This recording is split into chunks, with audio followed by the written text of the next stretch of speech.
Transport. Ang Panama Canal ang isa sa mga popular na lugar sa mundo ng mga marino.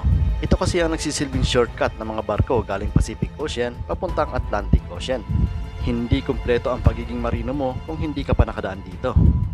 At sa video na ito, makikita natin kung paano nga ba tumatawid ang mga barko sa Panama Canal.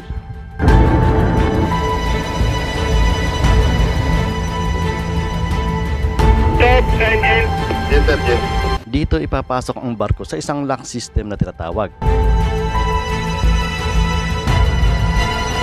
Locomotive naman ang tawag sa mga humihila na yan. Ang purpose niyan ay para hindi sumayad ang barko sa tigkabilang gilid. Maliit lang kasi ang sukat ng kanal na halos sakto lamang sa lapad ng barko. Dito dalawang barko ang sabay na nasa loob ng lock, isang papasok at isang palabas. Ang tubig na nasa lock ng palabas na barko ay babawasan at ililipat dito sa amin. At habang sila ay bumababa, kami naman ay umaangat. Kapag natapos na ang pagdagdag ng tubig, ay bubuksan na ang gate papunta sa kasunod na lock. Dalawang lock ang kailangan naming daanan bago tuluyang makapasok sa Panama Lake. Halos 1 oras din ang inaabot bago matapos ang paglalagay ng tubig sa bawat lock. At habang naghihintay, ay nalilibang na rin kami sa mga gandang tanawin sa paligid, lalo na kung maraming turista ang nanonood sa ginagawa namin.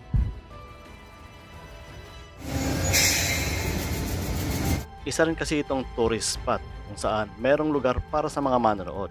Kaya lang, masyado pang maaga pagdaan namin kaya wala pang mga tao.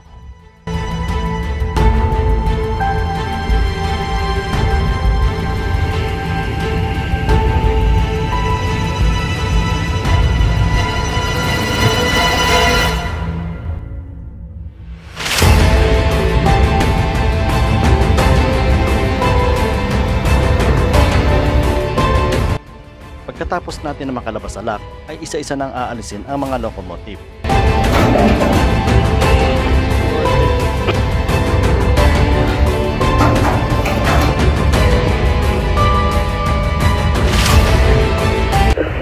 Thank you.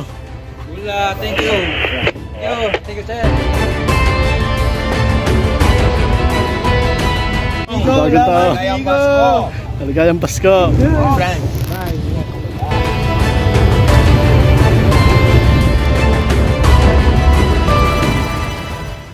Pagkababa ng mga Panama Canal crew ay magsisimula na ang aming paglalakbay patungo sa kabilang ibayo ng Panama. 4 na oras din ang inabot na aming paglalayag bago nakarating.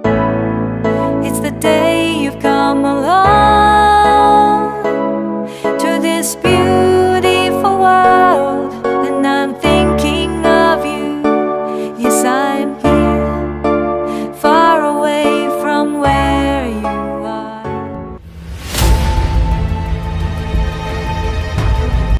Pagdating dito sa kabila ay muli namang aakyat ang mga Panama Canal crew. Kagaya ng sistema kanina, dito ipapasok ulit ang ating barko sa isang lock. Pero ngayon, babawasan naman ang tubig para kami ay bumaba sa level ng tubig dagat.